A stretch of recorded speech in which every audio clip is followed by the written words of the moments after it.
السلام علیکم ورحمۃ اللہ وبرکاتہ۔ امید کرتا ہوں کہ تمام دوست خیریت سے ہوں گے۔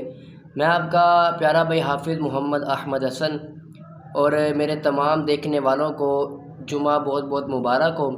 تو آج میں ایک اور حدیث لے کر آپ کے سامنے حاضر ہوا ہوں۔ حدیث سماعت فرما لیں کہ حضرت ابو عبیدہ بن جراح رضی اللہ تعالی عنہ سے روایت ہے کہ حضور امام الانبیاء صلی اللہ تعالی علیہ وآلہ وسلم نے فرمایا: ما من الصلوات صلاة افضل من صلاة الفجر یوم الجمعۃ فی الجماعۃ وما احسب من شاہدها منکم الا مغفور اللہ۔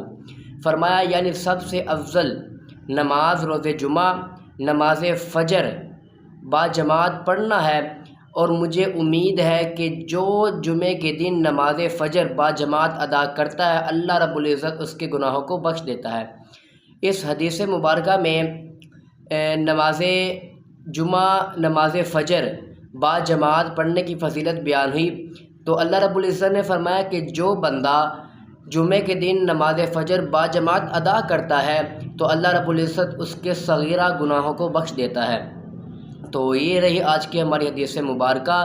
اللہ رب العزت کی بارگاہ میں دعا ہے کہ اللہ رب العزت آپ کو اور مجھے نماز فجر بلکہ پانچوں نمازیں با جماعت پڑھنے کی توفیق عطا فرمائے۔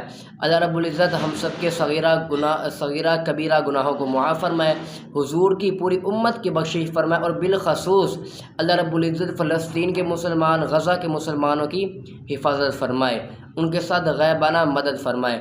جی السلام علیکم ورحمۃ اللہ وبرکاتہ۔